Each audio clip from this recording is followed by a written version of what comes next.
আসলে আমার বাড়ি এখানে, আমাদের এক প্রতিবেশী সকালবেলা উনি লাকড়ি কাটতে এখানে আসছিল। আসার পরে উনি এই অবস্থাটা উনি দেখছে যে এখানে বিছানা, চাদর, বালিশ, কম্বল সবকিছু এখানে আছে। পাশাপাশি এখানে সামান্য মুড়িও ছিল। আর আসার পরে তারপরে উনি অবশ্যই একটু ভয় পেয়ে গিয়েছিল। ভয় পাওয়ার পরে উনি এলাকাবাসীকে ডাকে, আর এলাকাবাসী আমাদেরকে ফোন দেয়। ফোন দেওয়ার পরে আসলে আমরা আসি।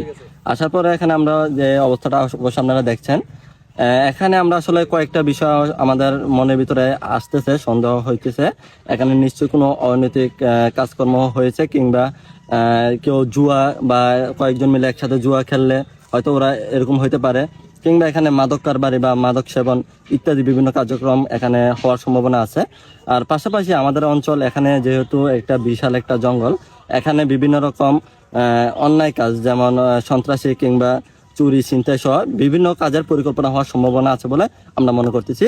তবে আমরা ওইরকম কোনো কিছু অবশ্যই সরাসরি বা হাতে নাতে কোনো কিছু ধরতে পারি না, তাই আমরা এই সন্দেহগুলো আমরা করছি।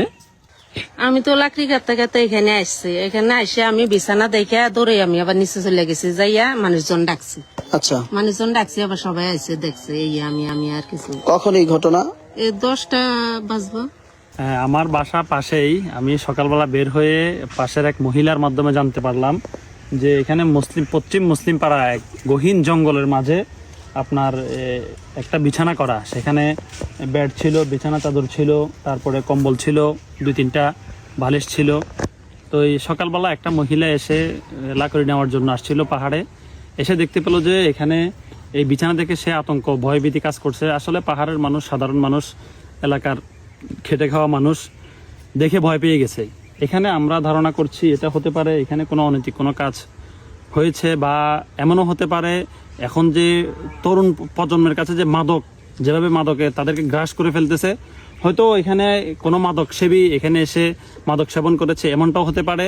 তাছাড়া সামনে যে নির্বাচন, আগামী 12ই ফেব্রুয়ারি যে নির্বাচন, এই নির্বাচনকে কেন্দ্র করে এখানে কিছু কুচক্রী মহল আপনার বিগত ফ্যাসিস্ট স্বৈরাচার শাসকের কিছু দোসর, ওরাও আপনার মনে করেন যে কিছু কি করতে পারে, হয়তো এই কোনো চাল এখানে বসে ছক তৈরি করতে পারে কিভাবে নির্বাচন বানচাল করা যায়, কিভাবে এলাকায় অশান্তি সৃষ্টি করা যায়।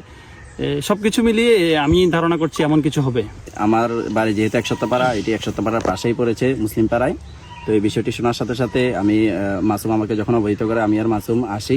এখানে অনৈতিক কাজ কিংবা ক্রাইম দুইটা থেকে যে কোনো একটাই এই ধরনের আমরা আভাস পাচ্ছি।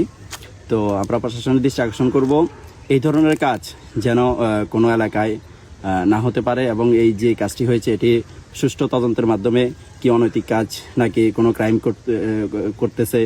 এবং এমনও হতে পারে আমাদের পার্বত্য অঞ্চলে সশস্ত্র কিছু সন্ত্রাসী বাহিনী রয়েছে, তো ওরাও এখানে কোনো ক্রাইম বাস্তবায়ন করার জন্য এখানে প্ল্যানিং করেছে, এরকম হতে পারে। তো আমরা প্রশাসনকে জোর দাবি জানাবো বিষয়টি বিবেচনায় নিয়ে সুষ্ঠু তদন্তের মাধ্যমে অত্র এলাকার মানুষদের যে একটি আতঙ্ক বিরাজ করছে, তো এই প্রশাসনকে আমরা দাবি রাখবো যেন এই আতঙ্ক থেকে অত্র এলাকার সকল জনসাধারণকে যেন মুক্তি দেয়।